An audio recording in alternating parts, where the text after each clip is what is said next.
Caroline Néron est avec nous ce matin. Comment vas-tu? Ah, ça va super bien, Oui, merci. je te voyais t'observer. j'aime Qu'est-ce ça. qu'est-ce qui te passait dans la tête pendant que tu te regardais la scène? Ben en fait, tu sais, c'est sûr que j'ai tellement eu de plaisir à tourner cette série-là. Je trouve que j'ai un personnage, wow, qui est tellement riche. Ben, écoute, elle est tellement, c'est un personnage qui est assez lourd à porter, mais en même temps, c'est une femme de cœur, mais qui a beaucoup d'émotions, puis qui parle, qui a un franc-parler. C'est assez direct, hein? C'est assez direct, mais j'adore ça. Mais je vais t'avouer que j'ai sacré ma vie pendant ce tournage-là, parce que c'était ça Pendant mon le tournage, personnage. pas pendant les pauses du tournage. Non, non, non. C'est sur le Mais plateau. ça, ben, je te dirais oui pendant le plateau, mais aussi le matin. Tu sais, j'ai répété quand même 3 mois de temps à sacrer ma vie à tous les matins pendant 2 heures de temps. Fait qu'à un moment donné, ça a comme un impact sur la journée. Ça a comme un impact. Tout est beau, mais tu rajoutes un petit sac avant. Tu sais. Oui, oui. Ouais, ça. Ben, on va y revenir parce que j'aimerais ça qu'on aille de façon, tu sais, Oui. au niveau de l'horloge. Là. Check bien ça. L'horloge. Ça faisait 12 ans que tu n'avais pas joué quand tu Environ. C'est comme un 10 ans, en fait. C'est un 10 ans, ouais. Quand tu es revenu avec la déesse des mouches à feu. Oui, oui. J'avais arrêté complètement. J'ai déjà entendu quelque part quelqu'un dans le domaine qui disait quand tu quittes le métier au Québec, le laps de temps que tu quittes, c'est le laps de temps que ça va te prendre à revenir dans le circuit puis avoir des auditions. Ah ouais? T'as pas eu à avoir ça, toi, quand t'as décidé de revenir, t'as fait l'audition puis c'est arrivé? Ben j'ai pas eu à faire ça, mais disons que j'ai quand même eu beaucoup de presse hein, pendant... Oui. Et donc, je Plus pense au niveau des affaires. Plus au niveau des affaires, mais ça a remis mon nom, je pense, en tête OK. des producteurs puis des agents de casting. Mais j'avais plus d'agents à cette période-là, dans cette OK. période-là. Donc, oui, c'est à travers mon service à la clientèle, en fait, qui ont appelé puis qui ont fait « On aimerait ça, Caroline auditionne pour la déesse des mouches à C'est feu. » vrai? Puis moi, j'ai pris ça comme un signe de la vie, puis j'ai fait comme « Oh mon Dieu, OK, c'est le métier qui me rappelle. » Suite à mes grandes épreuves, fait que je me suis donnée à cette audition-là, puis j'ai eu le rôle. T'as décroché le rôle. Ça a-tu été facile d'avoir ou t'as fait l'audition? Mais je veux dire, c'est souvent, Ben, là, pour les gens qui savent, moi, tu peux faire 1, 2, 3 auditions, des Non. callbacks qu'ils appellent. Là. Non, j'ai fait une audition, mais je me suis entraînée extrêmement fort pour l'audition. Ben, je fais tout le temps ça. Je vais t'avouer Ouais. que j'aime beaucoup. T'es rigoureuse. Je suis très rigoureuse, puis j'ai besoin de ça, là, de pouvoir me libérer de mon texte. Fait que j'ai une grande discipline par rapport à mon travail de comédienne. Mais ou sinon, honnêtement, quand je suis arrivée sur le plateau, c'était quand même c'était toutes des scènes qui étaient très lourdes. J'ai senti que c'était comme si j'avais jamais quitté le milieu. Tu sais. Ouais, J'étais vraiment à ma place, puis j'étais bien, puis... T'as eu des scènes dures avec Normand d'Amour, là, mais vraiment tough. Oui, écoute, c'était... Bon, on faisait juste se battre, puis se cracher dessus, puis se donner des coups. Confrontation tout le temps. Oui. Mais... On s'est retrouvés dans un autre contexte avec Stat, mais bon. Ah oui, c'est ça. Ouais. C'est plus calme un peu. Sinon, là, on revient avec la collecte image qu'on a vue tantôt. Raconte-nous comment ça s'est arrivé dans ta vie. Ben même principe. J'ai été invitée à auditionner. J'avais quand même un... Bon, déjà là, à la lecture des textes pour le personnage, puis pour la série, je voulais vraiment obtenir ce personnage-là parce que encore là, je trouvais que c'était loin de ce qu'on me proposait, ce qu'on m'avait proposé à l'époque, tu sais. Oui. Aussi, j'avais quand même le rêve de tourner avec Pods. Pour moi, il faisait partie de ma checklist. Je voulais vraiment travailler avec lui. Donc, même principe, je suis arrivée à l'audition quand même assez solide. Là. Puis je dis ça parce que j'ai eu des commentaires tellement forts pendant l'audition que je suis sortie de là en me disant, OK, j'ai-tu comme entendu que... Je suis en train de me dire que j'ai le rôle, puis écoute, j'ai pleuré ma vie dans l'auto tellement... Ah ouais? Oui, puis finalement, ben, oui. Qu'est-ce que ça fait, justement, d'avoir, tu sais, t'as été comédienne, après ça, femme d'affaires. Ouais. Les affaires, ça a été moins bien. Tu as Ouais. eu une faillite d'affaires. Puis là, t'as des bons commentaires au niveau du jeu, de la comédie. Oui. Y a-tu comme... est-ce que tu compares les deux quand ça t'arrive? Tu dis, ouais, c'est un signe de la vie que là, les affaires vont moins bien, le jeu va bien, je décroche des rôles. Bien, honnêtement, c'est parce que, tu sais, s'il y avait un contexte, l'entreprise allait quand même extrêmement bien. Tu sais, les bijoux se vendaient bien. C'était pas les bijoux le problème, c'était la gestion.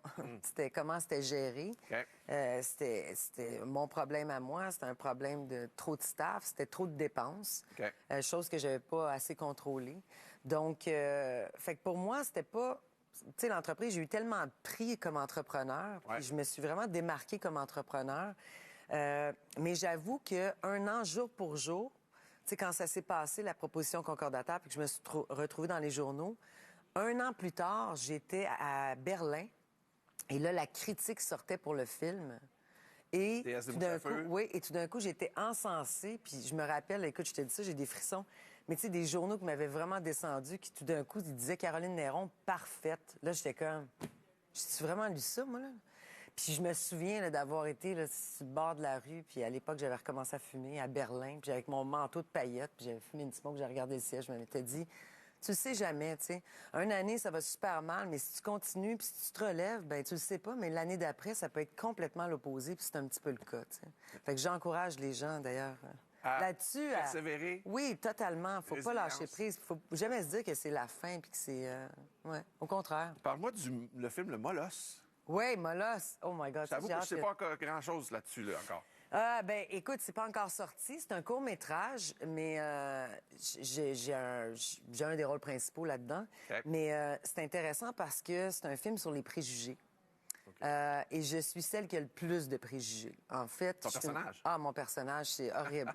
Et moi qui en avais subi beaucoup, j'étais comme... J'aimais ça, jouer ce Allez te personnage. nourrir de ça. Ah, mon Dieu, énormément. Fait que, tu sais, c'est une femme qui est très frustrée, qui est peureuse, qui a une famille dysfonctionnelle, les enfants, aucun contrôle.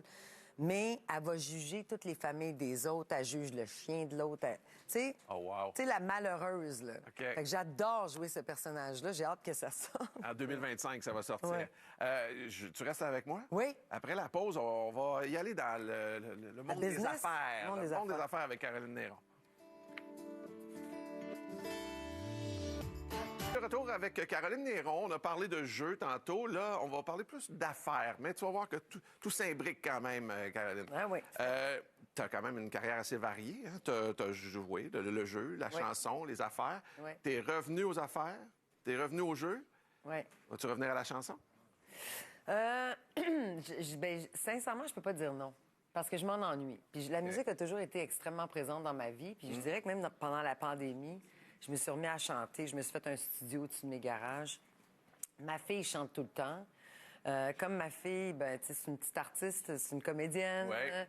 Et donc, veux pas, c'est très présent dans ma vie. Fait que ça me manque, le contact direct avec le public, là. Mais est-ce que tu te dis, je suis retourné en affaires, ça marche bien, tout ça, j'ai appris de mes premières Ouais. expériences. Le jeu, je suis de retour. Probablement que tu le vois différemment, le jeu, en ayant eu un laps de temps où tu le jouais pas. En fait, je réalise tout simplement, tu sais, c'est ça, je dis souvent à mon chum, c'est que même si j'ai des grosses semaines, puis des fois, je suis très fatiguée, moi, me lever à 4h30 pour aller sur un plateau de tournage, là, je suis toujours heureuse. Là. Ça fait Ouais. que je me rends compte que ça me manquait. C'est vraiment là que je suis le mieux. Mais OK. je pourrais pas juste faire ça. J'ai besoin de faire travailler l'autre côté de mon cerveau, Ouais. mon côté cartésien. Femme d'affaires a besoin aussi d'être là. C'est une façon très subtile où je t'amène vers chanteur masqué. Il y a des rumeurs que tu serais Betty Bette. Je voulais juste t'amener ça Ah comme ouais? ça. Ah bon? OK. Bon, Là, on vous voyez arrête le ça jeu là, d'acteur ou d'actrice? OK, parfait. On passe OK, à d'autres on passe choses. à d'autres choses. Qu'est-ce que tu donnerais comme conseil, avec toute ton expérience, à une femme qui veut, comme toi, se réinventer? En fait, le seul conseil que je peux lui donner, c'est de s'écouter. Puis souvent, ce que je dis, moi, c'est important d'écrire, tu sais, En fait, de s'écouter veut dire justement de s'analyser, veut dire de mettre ses idées sur papier, veut dire de... Parce que se lancer en affaires, il n'y a jamais personne qui va venir t'appuyer là-dedans. Personne n'est dans ta tête. Ils ne savent pas. Ils n'ont pas ta passion. Ils n'ont pas ton énergie. Ils n'ont pas ton envie pour peu importe. Fait que moi, je pense que c'est important à la base de se fier sur soi-même. Puis je pense que d'écrire te rend les choses beaucoup plus claires. Puis ça, c'est dans n'importe quoi, en fait. Ouais. Que C'est comme tu important. extériorises ce qui entre dans toi. Là. Oui, puis en même temps, ça te fait comprendre des choses, ça te fait prendre des décisions autrement, ça te fait... Fait que moi, j'écris énormément, j'écris tout, j'écris toutes mes idées, j'écris... puis je crois à l'horaire, je crois à la discipline de l'agenda. Puis moi, j'ai l'impression d'avoir fait 3 vies en une, juste parce que j'avais un agenda. Si on parle d'affaires, tu parles d'écrire, mais t'aimais pas tant lire les contrats, semble-t-il, avant? Non, ça, j'aimais vraiment pas ça. Aimes-tu plus ça J'ai aujourd'hui? signé ma tête. Non, j'aime pas plus ça, mais là, je le fais, j'ai pas le choix. La comptabilité, ça a pris du temps en tabarnouche avant que je décide de passer à l'action puis de me mettre d'un chiffre. Mais je te dirais qu'aujourd'hui, je peux plus m'en passer. Tu sais, je peux plus gérer mon entreprise. Puis je réalise à quel point j'ai fait des erreurs, que j'ai engagé trop de monde. Je donnais... On dirait que quand tu mets ça après ça dans un tableau, tu réalises qu'une dépense engendre d'autres dépenses, ce qui fait qu'à un moment donné, il n'y en a plus de profit si tu dépenses trop. Je comprends. Et c'est tellement important d'être près de ces chiffres, mais je pense qu'on fait cette erreur-là à un moment donné quand on grossit très vite. Tu te mets engagé, on tombe avec un adjoint, après ça, on a l'adjoint de l'adjoint. Et ça fait que tu es de plus en plus loin. La base, loin de la base, les dépenses. J'étais bonne dans le développement des affaires. Ma force, c'est ça. C'est le développement, puis c'est le marketing, c'est le côté artiste, puis le produit. Mais ça reste que c'est important de voir à tous les... d'avoir les yeux dedans, de ne pas donner confiance à l'aveugle. Ça, je ne ferais plus jamais ça. Puis je t'ai entendu dire... J'aime pas ça quand j'entends des artistes dire « Ah non, moi, les affaires... Ouais, non, j'aime pas ça quand ils disent Pourquoi? ça. Pourquoi? Parce qu'on on fait du showbiz. Puis dans les vrais faits, la vente... on en fait tous. Peu importe ton poste dans la vie, c'est important. Puis quand tu dis que tu n'aimes pas ça, c'est en quelque part, il faut que tu sois... si tu veux que ton art soit vu par bien des gens, il faut que tu sois à l'écoute de ce que les gens veulent. Le consommateur, il faut que tu fasses un... Puis je dis consommateur, le lecteur, peu importe, la personne qui va... Oui, tout à fait. Donc, il faut arrêter de dire ça parce qu'au contraire, il faut être près de son travail. Il faut comprendre nos contrats, il faut comprendre... faut s'assurer de la suite. Tu as une série là, mais pense à plus tard, pense à dans 2 ans. Donc, moi, je pense que c'est de s'envoyer des mauvaises vibes, de dire qu'on n'est pas bon ou qu'on veut pas être près de ça. T'sais. Mais souvent, il y en a qui disent, c'est parce que je me vends à moi, je travaille pas à vendre une tasse. Là, je me vends à moi, c'est difficile. C'est très difficile. Et toi, tu as un côté gérante d'artiste aussi, on dirait. Là. Bien, honnêtement, je pense que j'aurais été un très bon agent. Puis effectivement, se vendre soi-même, c'est extrêmement tough parce que tu peux pas venir dire hey, regarde, engage-moi, je suis tellement bonne, je suis tellement... C'est facile de le dire pour quelqu'un d'autre à côté. Mais j'avoue que j'ai tellement changé d'agent et de gérant. À l'époque, ils me disaient tout, va donc gérer tout ça. Parce que je leur disais... De toute façon, tu devrais faire ça, tu devrais dire ça. Puis tu sais, je leur arrivais finalement avec la liste de questions qu'ils devraient poser aux producteurs. C'est très bon. En terminant, rapidement, ta meilleure anecdote d'affaires? Bien, ma meilleure anecdote, ça a été une bonne... En fait, c'est une bonne anecdote parce que ça a été un bon coup d'affaires. C'est que j'ai eu un accident de moto en 2010 et ça faisait 1 an que j'avais parti l'entreprise. Et j'avais eu le culot, tu sais, à l'époque, d'appeler Peter Simons de la maison Simons, mais d'appeler directement Monsieur Simons pour prendre un rendez-vous pour rentrer mes produits là-bas. Puis j'avais obtenu le rendez-vous. Il avait gentiment accepté de me rencontrer. Et 3 semaines après, j'ai eu un accident de moto. Mais j'ai décidé de ne pas canceller mon rendez-vous parce que je trouvais que c'était une opportunité extraordinaire. Donc, j'avais demandé à mon conjoint de l'époque de me rouler à Québec parce que j'étais en chaise roulante, littéralement. Donc, il m'avait littéralement poussé dans son bureau. Puis j'avais un plâtre à la jambe, un plâtre au bras, puis j'avais des bandages aux mains. Et je me souviens, j'y présentais mes produits, tu sais, avec mes bouts de doigts, puis il me regardait, puis... Il avait l'air de se dire, ouais, non, qu'est-ce qu'elle fait à manger de main dans mon bureau? Puis je dis toujours que je sais pas s'il avait embarqué ma ligne parce qu'il l'aimait ou par pitié. Mais ça a été une très belle... Ça a fonctionné. Ça a fonctionné. La fille, elle veut. On va lui offrir une chance. Merci de t'inviter ce matin, Caroline. Vous manquez pas ça. Donc, la collecte, 8 épisodes de 60 minutes, c'est disponible sur Illico+. Le Molosse, le court-métrage est à venir en 2025. Oui.